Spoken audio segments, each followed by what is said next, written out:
Hey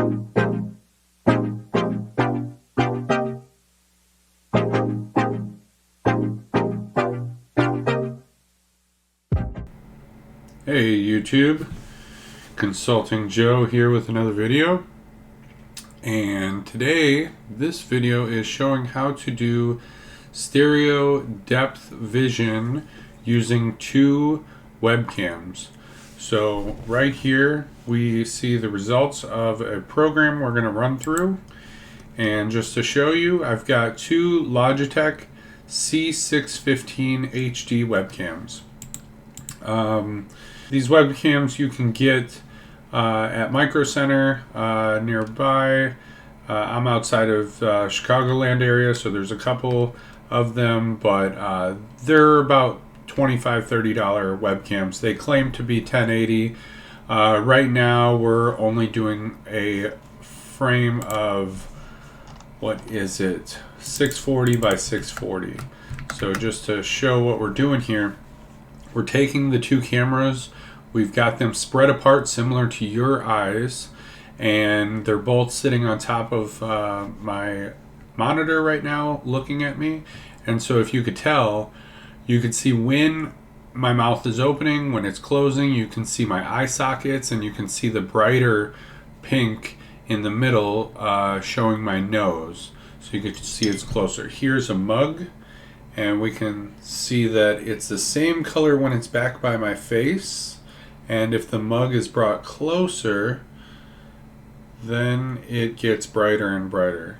And I'm doing something else here where I'm doing image segmentation, so the outsides of me look really crazy. That's because they're really blacked out, so it's really cutting out the background roughly, so that it's a simpler image, but it skews it with the image. So how to do this, what we need to do this, and let me just run through. So let's minimize this, we can keep this up. And so the most important feature here is going to be computer vision. So we're going to use CV2, we're going to use numpy, cvzone, which is a very powerful tool to do image manipulation. Just kind of does a lot of the heavy lifting for you. So that's what we're also using the selfie stuff for.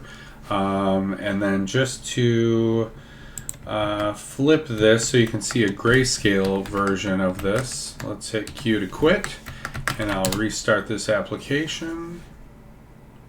And so now we can see only the grayscale. So you can see, once you get any closer than this, it doesn't have enough information to put it together.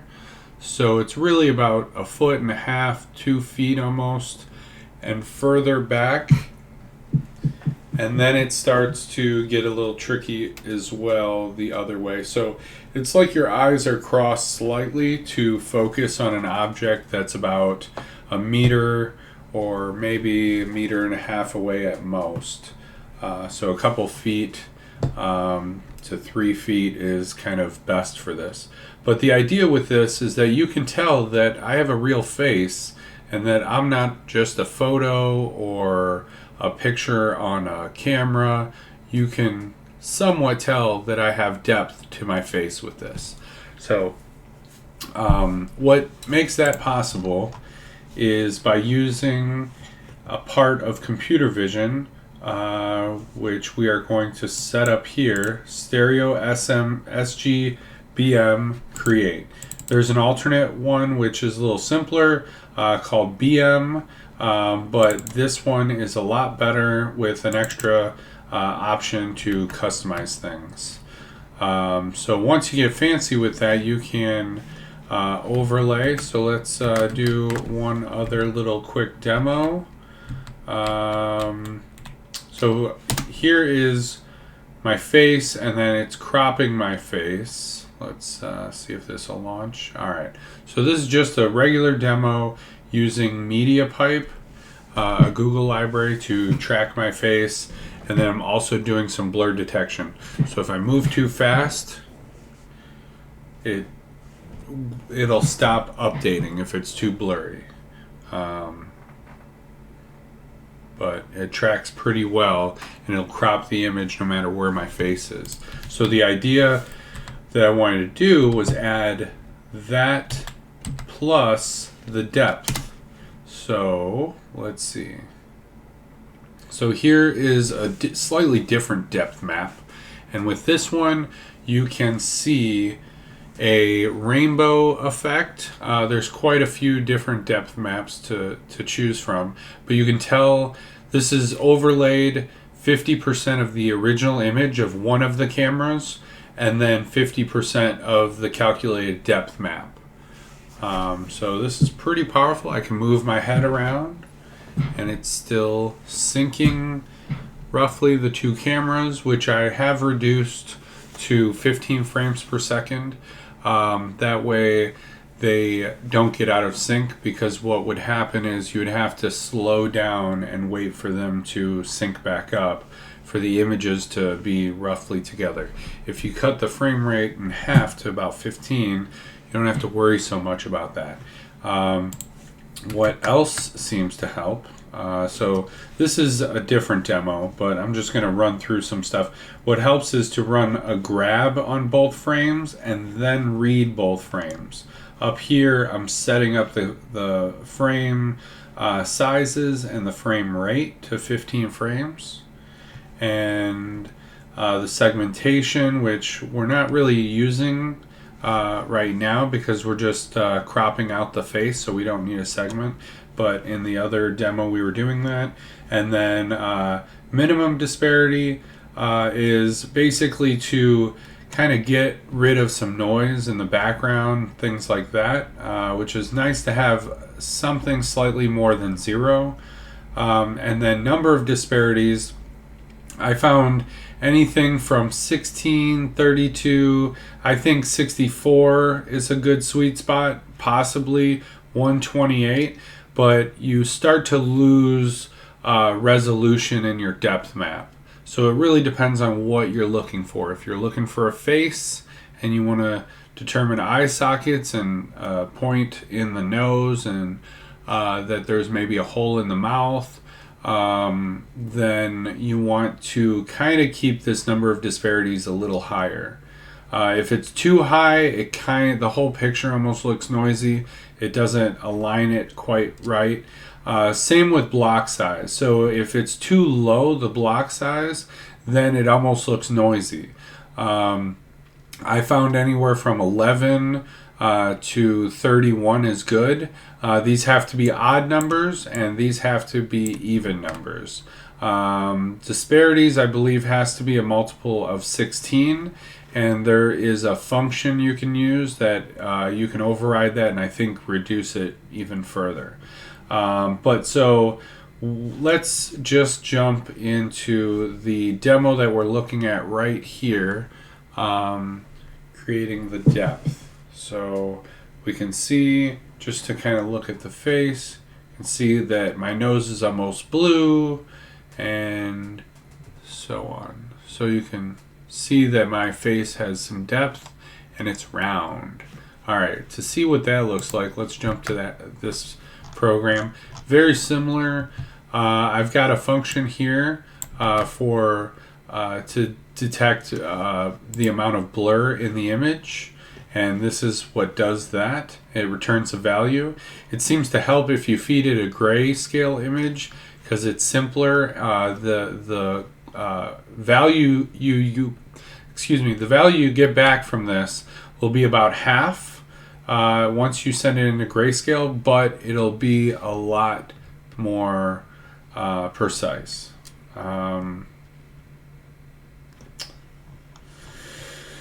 All right, so what else? With this demo, we're doing the same thing. We're setting up our stereo to do our calculation between the two images. We're setting up our face detection so we can crop out our face. And then while both cameras are open, just to make sure there's no issues between them, we're going to grab the frame and we're going to read the frame so that we can hopefully keep those somewhat in sync with that frame rate low. And then We set writable to false. That lets us pass it in as a reference, which is slightly faster, and then we switch it back, the writable flag, to true. And then if we have actual detections of faces, that's where we start to do our cropping. This is really only kind of designed for one face at the moment, because it kind of doesn't make sense how this would work with multiples. It would probably crash. But so if we have a face and we have detections in that face, like if we have detections, then we do the same thing. We turn off writable so we can pass that as a reference, get the height and width of the image, get the location of the face. If we don't have all the data in our face, we want to just skip the frame altogether. And then this is really important for getting the correct location of the face. We want to set a variable to location.relative bounding box, which we're getting from MediaPipe, and then we want to set the Y scale, which is going to be .width, and that's going to be a 0 to 1 value, which will be a multiplier, not really the actual width. So that's how we're gonna get the actual width by passing that into a drawing function that MediaPipe provides to normalize to a pixel. Pass in our values we've got, pass in the ending values that we've got, and then if we have any problems with those, we want to skip it. I'm also doing a score check. That way we can be sure this is an actual face. Making sure it's 70% or greater, and then we're doing our cropping here. Right here where we set our cropped image, we are taking the image first and referencing the let's see here, the maximum, whichever is larger, 0 or the FSY, which is the frame start Y coordinate, minus an integer of the face Y scale, and I'm doing 300. That way I can capture a little extra, so I can capture the hair and the chin and not just purely the face, the whole head. And then I'm doing that with a colon, and then max of 0, F frame end Y, and I'm adding that to the frame Y scale times 15, and that is the chin. The times 300 is to take care of the forehead and the whole top of the head, including the hair. From there, we are going to the frame start X. So that was the Y section. This is the X coordinate section. And so frame start X minus 5 to frame end X plus 5. That way we capture the ears and stuff in there too. And so if we get too close, it's screwy, but we can see our depth. And then from here, we are converting to a grayscale. We're applying some blur with line 98 to 100 right here to both cameras. We're blurring it slightly. That way we get slightly better detection of depth. That's what I was going for with that. And then we actually compute the depth with our two gray images with some slight blur to it. You can change this too. I played with a 5x5, but then this has to be 25. And then, so let's go ahead and just restart that so we can see the difference. It's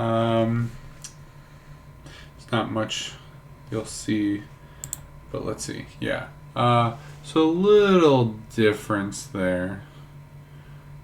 There's a little more blur going on to the depth map. So now you can see my nose is definitely purple, whereas my eyes are lighter blue, and so on. So it really helps to play with some of these numbers that work best for you. So once we calculate our depth map at line 102, we want to normalize our depth map by passing that into a normalize function, and I'm also chopping that too. So instead of just going 0 to 255, I'm chopping the beginning 20 and the end 20, which I find is a little bit better. But we can experiment with putting that back. So let's restart that. Alright, so this is when we have it to the full range. So maybe this is slightly better. It really just depends on what you like. But the idea with this is to train an AI model to detect a real face versus something flat that might look kind of like a face with a regular camera. But with two cameras, we can see some real depth. So that's the idea here. So once we do that, we are applying the regular color image to the depth map that's normalized, and that's at line 108 here with apply color map. Oh, no, I'm sorry. Apply color map is our actual color map to our depth map. So this can be called jet as well, and there's quite a few color maps. This is really cool. So here's just another one to help visualize the depth better. Another example is bone, where it's really kind of black and white, but the problem with it is there's not a full range of black and white. I wish there was a version that was just black to white, and I believe you can probably create your own color maps too. But jet I find is good.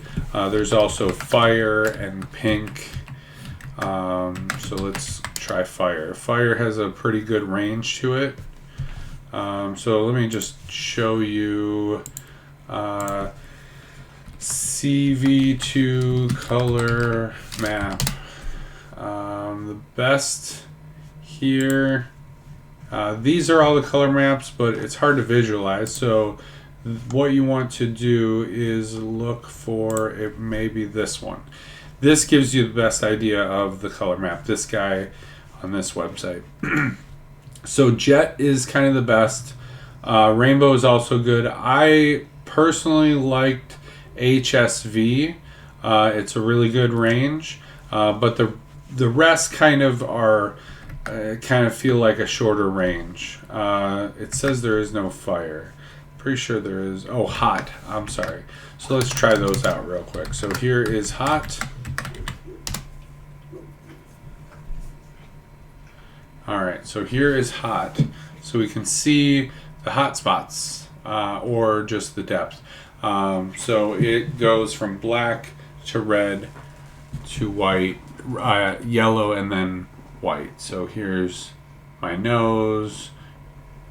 You can see my eyes are a little further back. So this is a nice one. And then HSV is the other. Yes. So this one I find is kind of nice too. So you can really see the changes in color, and you can really be able to visualize the depth the most. There's still some noise here, and I'm just going to touch the camera so you could see if they're slightly in sync or out of sync. You'll see that. So that actually kind of improved it. You can see how that's bad, and then I'm going to put it back. So it really helps to have these cameras all fully lined up. The best way to do that is another application I created called Overlay Two Cams, and it simply lets you overlay two cams and blend them together so that you can visualize them side by side. So if we run those overlay two cams, we will see two cameras overlaid. if it feels like starting. All right, there we go. Looks a little crazy, and we can see how they lose their sync when you move slightly, but they're relatively pretty good. So you can see they're kind of out of sync just a smidge, and this is because I'm not cutting the frame rate in half, so you can visualize it a little bit more. But the thing is, like, I look at the top of my head here and try and line them up the best that way. So there's the top of my head, my glasses are in sync, and then the other thing is how much to cross your eyes or not. So let's play with this again.